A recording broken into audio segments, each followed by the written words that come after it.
During a routine traffic stop, Officer Greg Daniels pulls over a well-dressed black man, automatically assuming he's just another target for suspicion.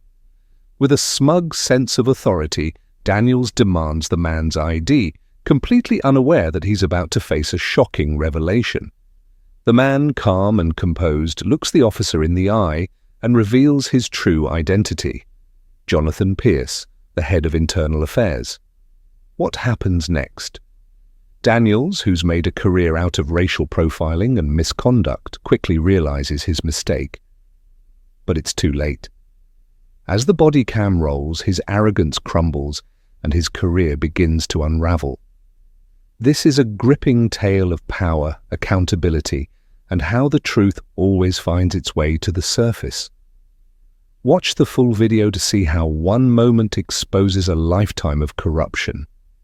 You won't believe what happens next.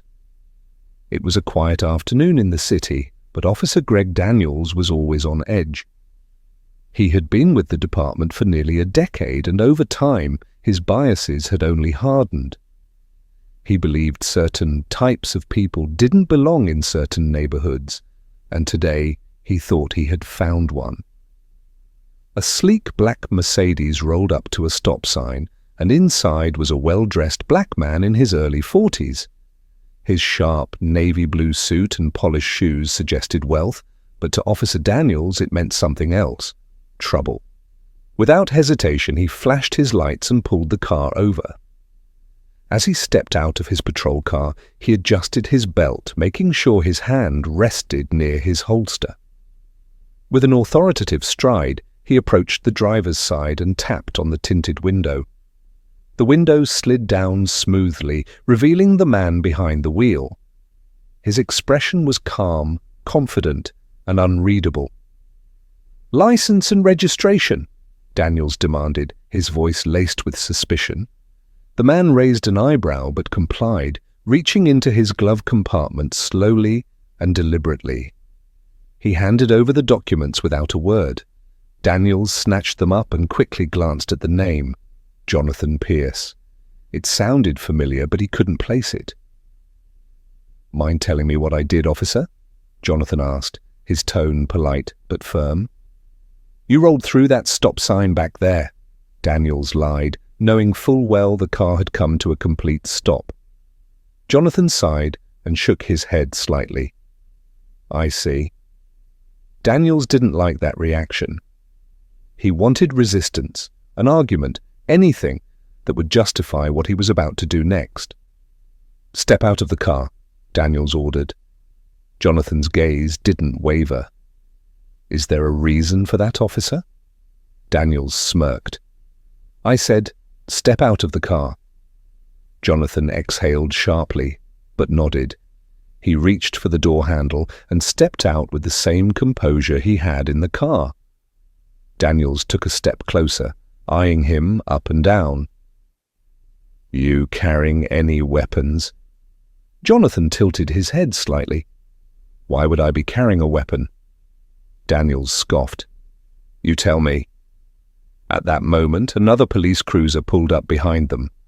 A second officer, a young Latina woman named Officer Ramirez, stepped out. Her eyes widened slightly as she recognized the man standing in front of Daniels. "Officer Daniels," she said quickly, "can I have a word with you?"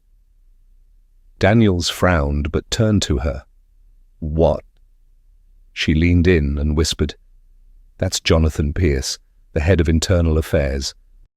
Daniels felt the blood drain from his face. His grip tightened on his belt as the realization sank in.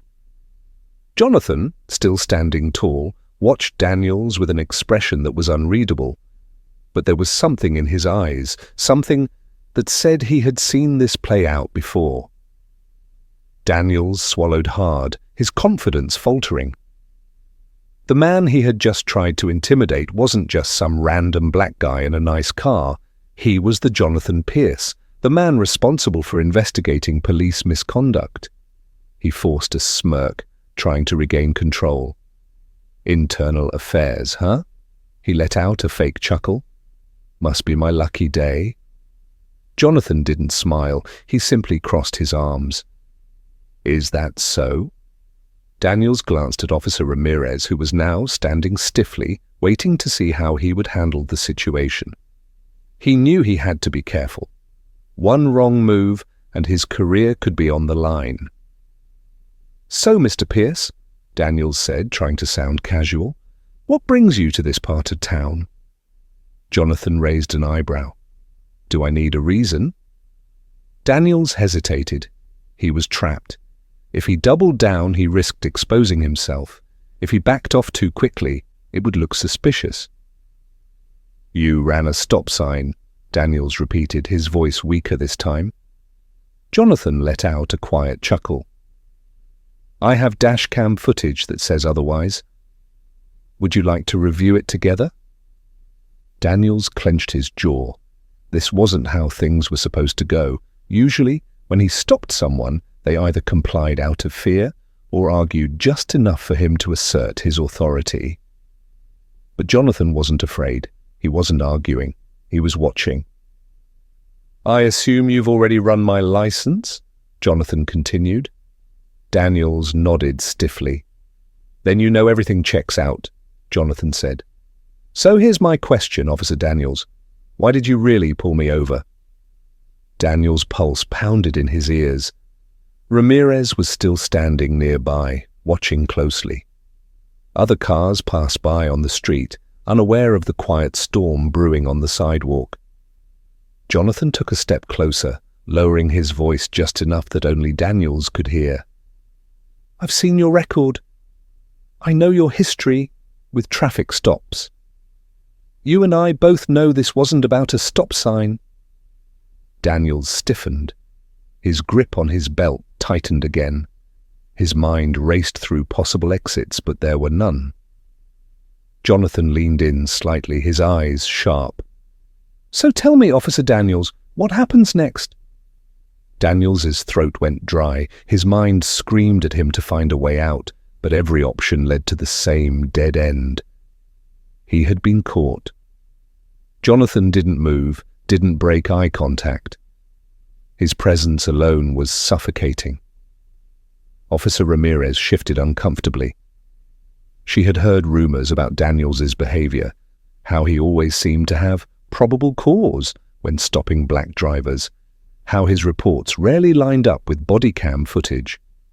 But now, standing between Daniels and the head of internal affairs, she felt the weight of something much bigger. Daniels forced himself to speak. "Look, maybe we got off on the wrong foot," he said, his voice strained. "I was just doing my job." Jonathan let out a slow breath. "Your job?" He tilted his head slightly. "Tell me, Officer Daniels, when you saw me at that stop sign, what went through your mind?" Daniels opened his mouth but hesitated. He couldn't answer that question honestly. "Was it the car?" Jonathan continued, his tone eerily calm. "Or was it me?" Daniels felt his face burn. He glanced at Ramirez, who was now watching him carefully. He needed to get control of the situation before it spiraled further. I thought you looked suspicious," Daniels blurted out, regretting it instantly. Jonathan nodded slowly, as if he had expected that answer. "Suspicious," he repeated. "And what exactly made me suspicious, officer?" Daniels struggled for words. Every excuse he could think of sounded weak, even to himself. Jonathan took another step forward. "Do you know how many complaints your department has received about you?" His voice was steady, but there was something sharp beneath it. Daniels swallowed. He did know, but complaints didn't mean anything if no one followed through. And no one ever had. Until now. Jonathan reached into his suit jacket, pulling out a slim leather wallet. He flipped it open, revealing his official internal affairs badge. The gold emblem gleamed under the afternoon sun. "You're under review, Officer Daniels," Jonathan said, his voice leaving no room for argument. "And I have a feeling we're just getting started."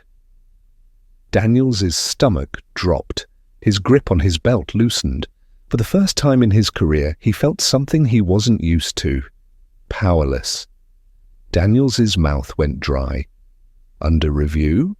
No, this wasn't how things were supposed to go. He had always been able to talk his way out of complaints, twist the reports just enough to justify his stops. But now, he was standing face to face with the man who wrote the rules. His pulse pounded. He glanced at Ramirez, hoping for some kind of backup, but she just stood there, arms crossed, waiting, watching. Jonathan studied him for a moment, then spoke again, his voice even but firm.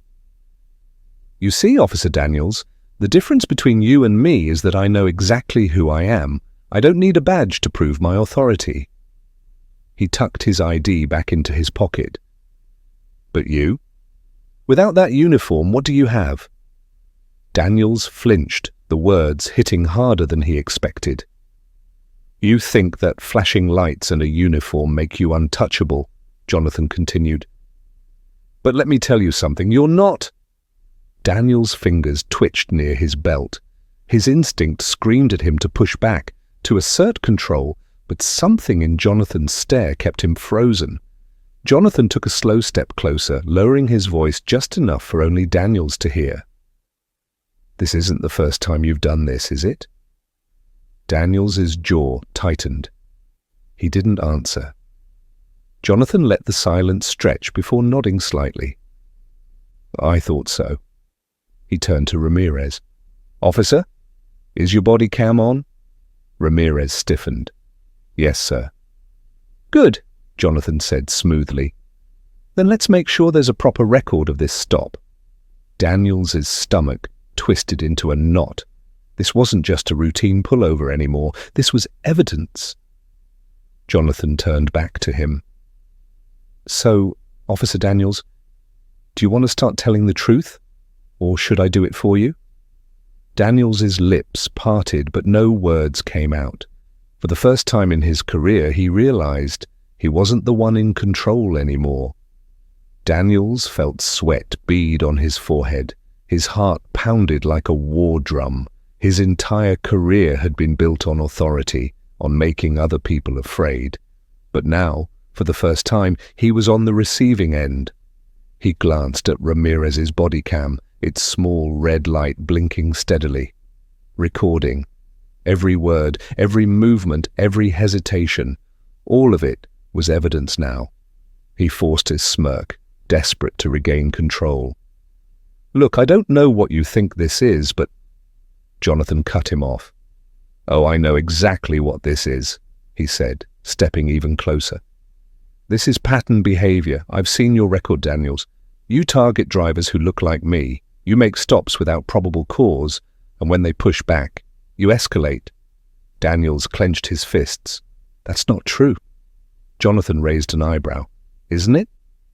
He let the silence hang for a moment, then nodded toward Ramirez. "Run a quick search on his previous traffic stops. Let's see how many match this exact scenario." Daniels's stomach twisted. Ramirez hesitated, then slowly reached for her radio. Hold on," Daniels blurted, raising his hand slightly. "This is ridiculous. I was just doing my job." Jonathan didn't blink. "Your job?" he scoffed. "Your job is to protect and serve. Instead, you profile and intimidate." Ramirez's voice crackled over the radio as she requested the data. Within seconds, a response came back. She glanced down at her screen, and her face shifted. Jonathan caught it immediately. "What is it?"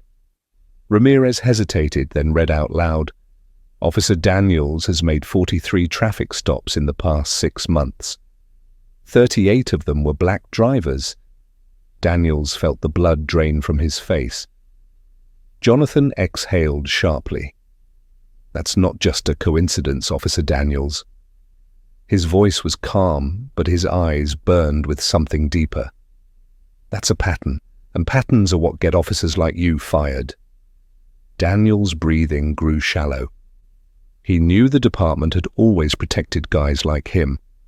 But this was different, This wasn't just some angry civilian filing a complaint that would disappear in paperwork.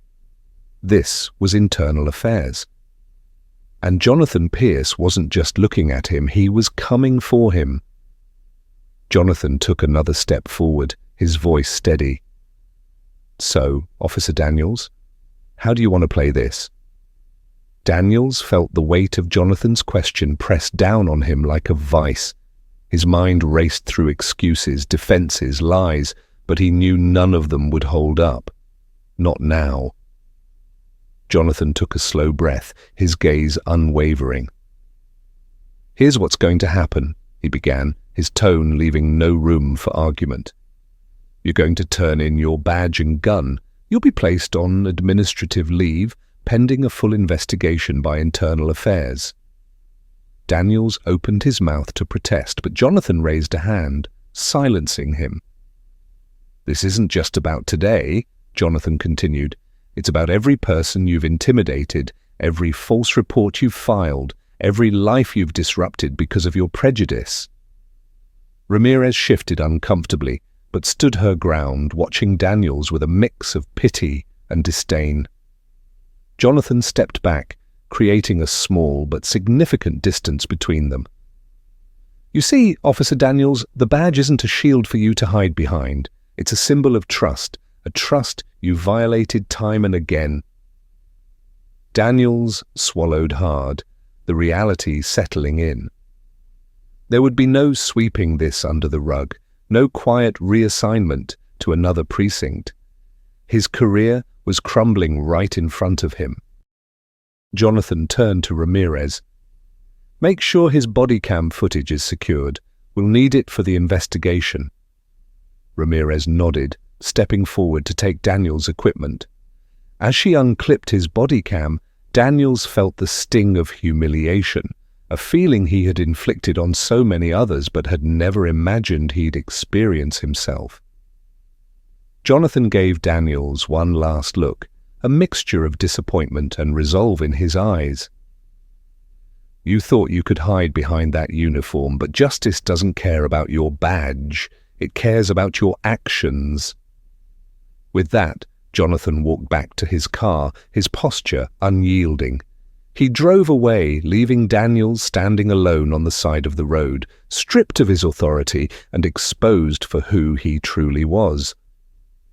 As Jonathan merged back into traffic, he glanced in his rearview mirror, watching Daniels shrink into the distance. He knew this was only one small victory in a much larger fight, but it was a start, a reminder that change begins with accountability. And for Officer Greg Daniels, the lesson was painfully clear. The power of a badge is nothing compared to the power of truth.